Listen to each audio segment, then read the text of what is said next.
How to use HQDFM to perform PCB DFA analysis. Part 4. Check through-hole component footprints. 1. Prepare the Gerber and drill files, centroid and bomb files. Upload the Gerber files. 2. Click PCBA analysis and upload the centroid files and bomb. 3. Let HQDFM carry out footprint analysis and review the results. HQDFM found an issue with this component. The arrangement of holes does not match the component's leads.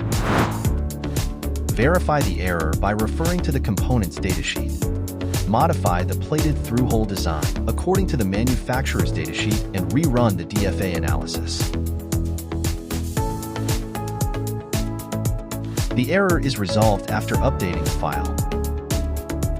HQDFM can highlight hundreds of different DFM and DFA problems in seconds. Download HQDFM for free and take your circuit board designs to the next level.